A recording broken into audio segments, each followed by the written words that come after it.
and welcome back to another solo episode of Legacy Her Way. I'm Tanya Hendrix, your host.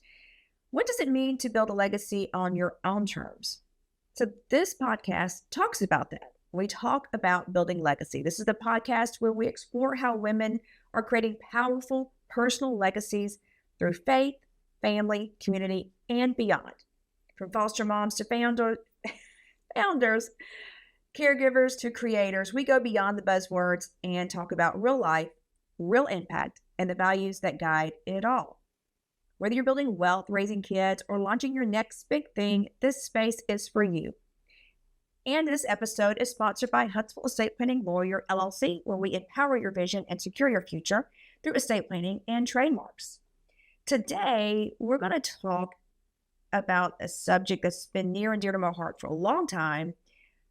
Thankfully, I was never personally impacted by this in my personal life. I've had friends, family, and of course, clients who have been. But the reason I want to talk about this topic today is, as I'm recording this on August 16th, just this past week in my home county of Baldwin County, there was a triple murder and suicide. A man killed his wife and 2 children and then killed himself. So today I'm talking about domestic violence. That situation that happened in my home county has the community just kind of reeling from what happened, the horror of what someone is capable of doing. And we talk about domestic, some of us have talked about domestic violence a lot. Others, we've kind of mentioned it. We kind of know that it exists, but we don't know much about it. And there are a lot of misconceptions. There's a lot of misunderstanding about domestic violence victims. And so in this episode today, I really want to talk about the real situation. What is domestic violence? What is that cycle like? Answer the question. I don't know that I can answer the question of why does she stay, but I do my best because I do have an understanding of it. As if you listen to the episodes in the past, my solo episodes where I've talked about my work with domestic violence, it actually started in college. I was part of a group called the Female Focus, and we were peer educators on the University of Alabama campus. And we talked to other groups of women in dorms, sororities, just different groups of women. We talked about dating violence, domestic violence, sexual assault. So I learned so much about dating violence and domestic violence during that period of time. And because I learned so much about it, and I just had a heart for helping women, I've been an advocate for domestic violence victims since then. I'm now almost 50. And so that's quite a few number of years that I have worked with domestic violence victims. When I started my legal career as a prosecutor, I prosecuted domestic violence. And during that period of time, I also taught law enforcement domestic violence and how to investigate those, not how to investigate, but the evidence that we're looking for, the things that we needed. And so I have a good amount of knowledge from that. And then just having represented so many domestic violence victims throughout my career. So as I did divorce work, I had a lot of domestic violence victims. I represented a lot of people in protection from abuse petitions where they were trying to get an order to protect themselves from boyfriend, spouse, whatever the case may be. And so I do have quite a bit of experience working with victims. So first of all, I want to say, for those of you who are listening who are a victim, some of this information may trigger if you're out of your abuse. Some of it may trigger. Some of it may be difficult to listen to.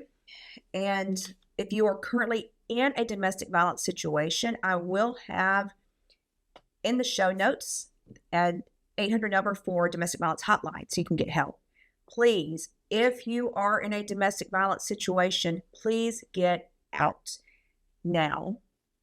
And I will give a few little safety tips on, or tips on what to do, on how to prepare to leave. but please get out now and save yourself. And particularly if you have children, get out. And so what I want to start with is kind of that cycle of violence. And a lot of people may not know that they are in a domestic violence situation. They may not understand or be able to put the words to it, but they will recognize this cycle. They'll recognize things I talk about. So within domestic violence, there is a cycle of violence that starts with what we call the honeymoon stage. Everything's great and wonderful. He's showering me with gifts. He's telling me how much he loves me. Everything is great. And then things start escalating, and there's the escalation stage.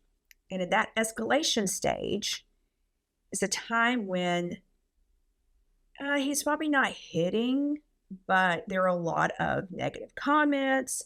There's a lot of tension. There is a lot of blame. Like, you're going to get blamed for every single thing. You can't do anything right. You cook the eggs wrong. The eggs are scrambled too much, or they're fried too much, or you didn't clean the house good enough. I mean, there are a lot of different things that they're going to nitpick. And maybe there's a little bit of shoving. Maybe there's a little bit of pushing. So there may be a little bit of escalation, but it's not yet physical violence. And so you start with this honeymoon stage, everything's great and wonderful. Then there's escalation stage. And then there's this explosive stage where the violence actually happens.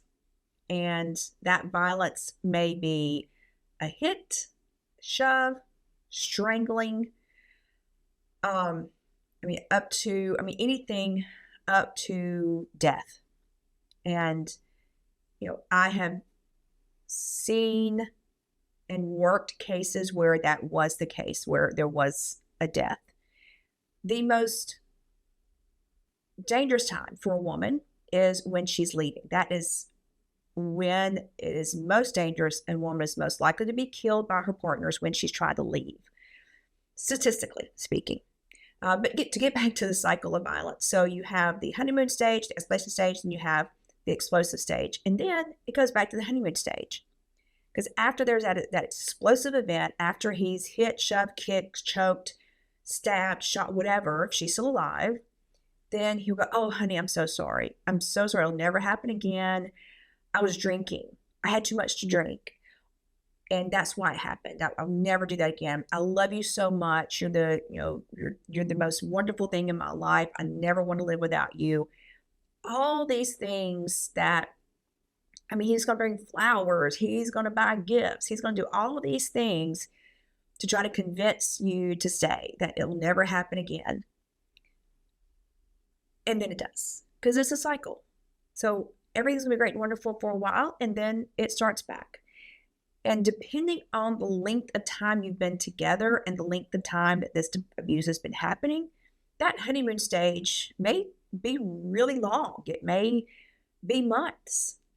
If you've been together a long time and the abuse is really severe, it may be hours. I mean, the cycle depends on the circumstances, the people involved, all kind of things. But that's the cycle. And, when they're in that honeymoon stage, after they've had that explosive episode, you're going to hear things like, "Oh, I found God. I found God. I found Jesus. It's never, God's going to keep me from doing all that." And I've had women ask me and say, "Well, he's going to church now. Things will be fine. He's going to church." That's great. God can change people. And that's people like, "Well, God can change somebody, can't they?" Like, yeah, they can change people if they want to be changed. Most abusive people that I have prosecuted, had defended, because I did do criminal defense for a while.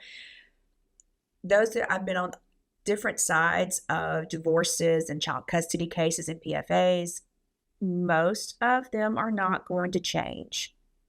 Because the reality is, for most people who are abusive, they grew up in that. That is what they saw modeled by their parents, by their father, by their grandfather. And so that is just what they know. And that's just who they are. Now, I'm not going to sit here and say that no one has ever changed, that no one has ever left that type of lifestyle behind. But I can tell you, those who have are few and far between. If you want to believe that the person is going to change or has changed, then ask for the proof. And that's just sitting back and watching, not up close, get away, watch from a distance, see if they really do change. And as much as I love the church, as much as I follow Christ, I will tell you that if you are in a domestic violence situation and your church, your pastor, your church family are not doing everything to protect you, that's not a safe place for you. Unfortunately, I've seen that happen. I've walked away from churches before because I knew of domestic violence situations happening in the church and they were taking the abuser side. And I said, no, I'm not going to be part of this. Now, if you're seeking counseling from the church pastor, or if the abuser is, make sure that the church pastor knows about domestic violence, understands the dynamics of domestic violence. And there's no expectation of you staying with him during this period of time in which he's seeking counseling. He's trying to get better, so to speak. So there are a lot of steps that someone needs to take before they can make it your life after an abusive episode. Most of you who are in abusive situations, you probably have been hit more than once. You've probably been told some negative things more than once. This probably isn't the first time it's happened. If it is the first time it's happened, get out, it'll happen again. If it's not the first time it's happened, get out, it'll happen again. So please, you're going to hear me say this multiple times, please get out of your situation. Now, I know that it's very tempting to stay. One of the things that was so frustrating for me as a prosecutor and working with domestic violence victims as a divorce lawyer and helping them with protection orders, I'd have a woman come into my office, and I know women are not the only victims, but this is a podcast for women, and so I'm just speaking in terms of women. There are a lot of male victims, and there are a lot of victims in homosexual relationships, lesbian homosexual relationships. So please, if you're in that situation too, you're going to hear me talking about male, female, but there is a high percentage of homosexual relationships and lesbian relationships that are in domestic violence situations. So please, this applies to you, get out. But I know the temptation to stay. As I was saying, it's so frustrating for me as a prosecutor and working with women to get them out of situations that I would move heaven and earth. I had to stop everything to try to get her out of her situation, to get her help, to get that protection order, to make sure that she's protected. And then a week later, she'd go back. Oh, it was so frustrating. So frustrating. But I understood kind of why. So there are actually multiple reasons why someone stays. First of all, if you've never known a domestic violence victim, if you've never been around domestic violence, understand that he didn't hit her on the first date. You know, they go out on the first date and he's charming, he's wonderful, he's everything. I mean, there's no hint of domestic violence in that first date. And it may take 6 months, a year, 3 years, 5 years before that finally kind of bubbles to the top. He may be able to suppress it for a while, depending on, again, his situation, what he grew up in. But understand that he has a lot of great qualities, at least at the beginning. At the beginning, things aren't horrible. And so she's in love. She loves this person as he is and presents himself in the beginning. And so when there's this build up to a violent episode, it's not immediate. It's a build up. It takes place over time. It starts psychologically. It starts with you're putting some weight on. You look fat in that. Why does your mother not like me? Why does your sister not like me? If we're going to have a relationship, you don't need to be talking to your sister. It's either her or me. Yeah. It's going to be things like, you're so ugly, you should put a bag over your head. And this is after he has said for probably months and months and months how beautiful she is, how wonderful she is. And so she has invested her emotion, her energy, everything into him in this relationship. And you know how we are oftentimes when we start dating somebody, we don't hang out with our friends as much anymore. We're not spending much time with our family because we're invested in this relationship.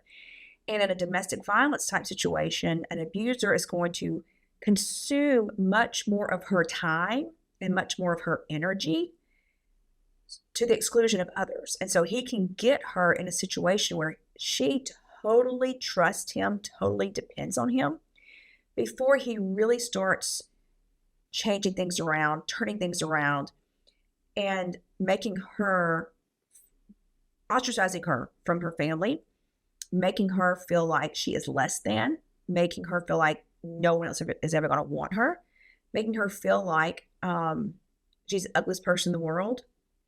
She's damaged goods.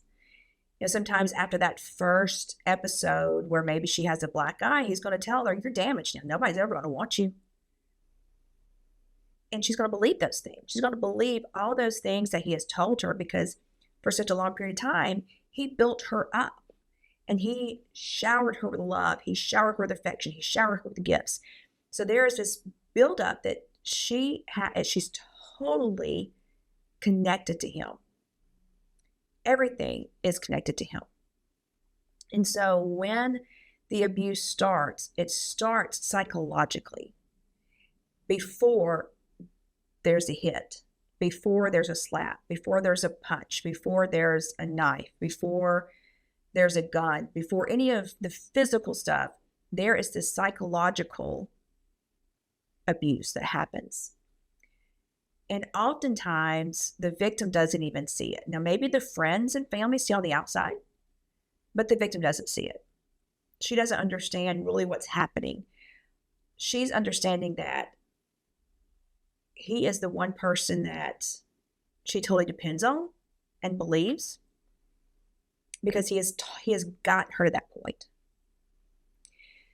So if you are a friend or family member of someone, you see that happening, you see this person that you love being manipulated, being psychologically abused, believing that she is no longer attractive, believing that she is no longer wanted, or that no one's ever going to want her. You don't even get a chance to talk to her anymore because she's spending all of her time with him, and he doesn't, and maybe she even says, well, he doesn't really want me to hang out with you anymore, or he doesn't trust you and us. She doesn't trust us as friends together, or he just wants to be sure that he's around whenever we're talking. If you see that, maintain your friendship or coordinate. This is what I've had to do before in situations in which someone that I knew and was close to was in that domestic violence situation. I needed to be that person who was tough, that showed the tough love, but there's somebody else had to be that person who was kind of the bridge to be sure that this person that we both loved dearly knew that she had somebody she could go to for help. And so whereas I was the hard ass for her and to that jerk that she was dating, this other person was the one who maintained just constant love, affection, and made sure that this person that we loved knew she could at least go to her.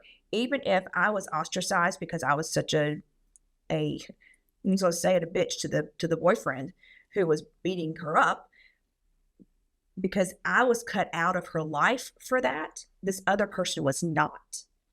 And so be one of those people. Be sure that you are that helping hand, but be sure they always know that even if you are being that mean person, they know that you're doing that out of love. They know that they love you or that you love them, and you can always be there for them. But also, if you're going to be the tough love person, make sure there's someone that's really soft is where they can land. And they may have to land multiple times. And I know families who have walked away from domestic violence victims because they landed with them so many times and kept going back. The family got frustrated and said, I'm going to quit helping you. If you keep going back, I'm going to quit helping you. And that happens, unfortunately. Again, she keeps going back. She keeps going back because, one, she's in love. She loves him. At the end of the day, she loves him. Now, if you heard my sex trafficking episode, you heard me talk about how a lot of these victims keep going back to their abuser. There's a bond there. There's an element, psychological bond there. It's very similar to domestic violence victims who keep going back. She may keep going back because he's the breadwinner of the family. What is she going to do? How is she going to support herself? I have seen women stay because they had no other options financially. Their families had cut them off, and maybe their families couldn't afford to help them. I've also seen victims get out and go from living in a $500,000 to $1 million home to scrubbing toilets to make a living so that she could support herself and her children. And that's the reality of it. Unfortunately, I've been in the court system for a long time. I did divorces for a long time. Oftentimes, we hope that the judges will award extra money to a domestic violence victim, that they'll get some alimony, they'll get some sort of support. Sometimes that may happen, but most of the time it doesn't, because sometimes there's just nothing else there to give. There's no extra to give. And if there's children involved, the children have to take priority. And so the courts aren't always as helpful as we would like them to be. And sometimes it's just because there's just no other options. And it takes time and money to get a divorce. It takes time and money to get things filed with the court, get in front of a judge, and do things. But let me tell you, don't let that stop you. If you're a victim of domestic violence, there are free resources out there for you. I know here in Alabama, we have the, I just forgot the name of it. Alabama Legal Services. They will help you. If you're a victim of domestic violence, they will help you with a divorce. They will help you with those things at no cost to you. They want you out of that situation. People want to help you. If you go to one lawyer, they're going to say, hey, it's going to be $5,000. Go to another lawyer. They may not charge as much. Get out of that situation. If you need help, there are domestic violence shelters. I will give an 800 number in the show notes. So I want you to call if you need help.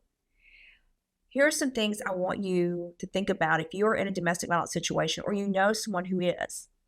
Some things to kind of keep in mind. Maybe have a burner phone. Get one of those throwaway phones that they can have access to, that the victim can have access to. So if her phone gets taken away or smashed, and that happens a lot. So a lot of abusers in that abusive situation will take her phone away so that she cannot call for help. They'll take her keys away so she can't go anywhere. So maybe she needs to have a burner phone. Now, let me just extremely stress, I don't know how to say it, that if she has a burner phone, be sure that it is in a safe place where he can't find it. Because that would be bad. So she needs to have a burner phone, but in a safe place where he's never going to look, never going to find it. Also, start putting some money away. If you can get $5, $10, $20 extra dollars, you can go to the grocery store.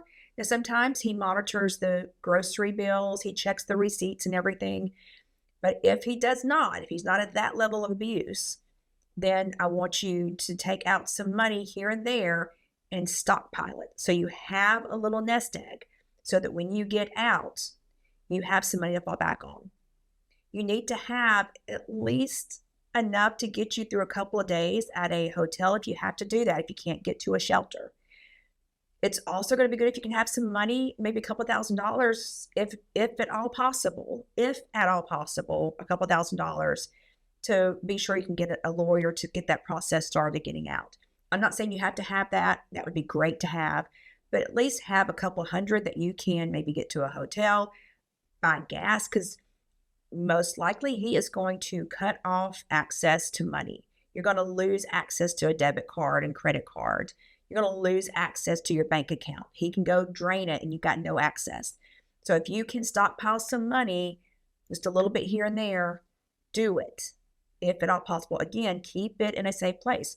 Maybe you have a trusted friend who can keep that money for you so that when you're ready to leave, you can leave.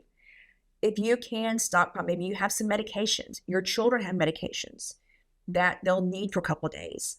Do that as well. Get some of those medications set aside so that there's some things there that you've got access to.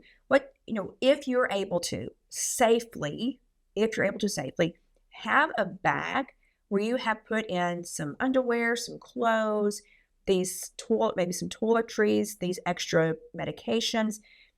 Have that bag in a safe place in the house where he's never going to look, so that if you have to leave quickly, you can grab that bag and go, and you've got what you need, at least for a couple of days. Have a copy of important documents like Social Security cards, maybe a marriage certificate, or driver's license, things like that you may need a copy of. Copies of birth certificates. You shouldn't need anything immediately, but if you can get copies of things like that, they'd be great. If you have pets, there are some domestic violence shelters who take pets. There are some rescue groups who will take in pets of domestic violence victims while they are getting help in a shelter, if the shelter will not allow you to bring in pets. So don't stay because of a pet. There are options. Start finding your safe places. Make a safe plan. Maybe you live in a neighborhood and you have a neighbor who you can trust. Maybe you come up with a plan. I had one case where the client had a neighbor, and the neighbor knew that if she had a certain light on, it meant she needed help and call the police. So you can come up with safety plans like that. Maybe you can just run next door, send the kids next door to the neighbor to get help. So start thinking through a plan of escape. Sometimes you have to escape quickly. So come up with a plan, escape quickly if you have to, but please get out of that situation. All right. Thank you for listening to this podcast. I know this is difficult for some people. I don't even know what I'm going to name the podcast yet, because I don't want to be in a situation where this podcast is called Domestic Violence Episode and some abusive person sees it and the victim is punished for listening to it. So this is a real threat to people, and I try to be very cognizant of that and aware that what I do causes no further harm to somebody. But I do want you to get out, seek help. There are shelters. There are free legal services available to you, but get out. And one final thing, one thing that has always, as I talk to victims sitting in my office, the question I've always asked them, that was always the thing that kind of is what motivated them to finally leave. If you have children, you are teaching your children lessons by staying. Because one, if you have a daughter, she believes that's okay. She believes it's okay to be treated that way. Or if you have a son, your son is learning how to treat women by what he sees his dad doing. And I know as a mom, that's not what you want for your children. I know you want your children to have a better life. So understand that if you're staying in a relationship, in a domestic violence relationship, and you have children, they are watching and learning from that. I'm Tanya Hendrix, host of Legacy Her Way, and I hope that if you are in a domestic violence situation, that you will seek help. All right, thank you all for listening. I hope that you will hit subscribe and follow this podcast so you never miss an episode. Until next time, have a great day.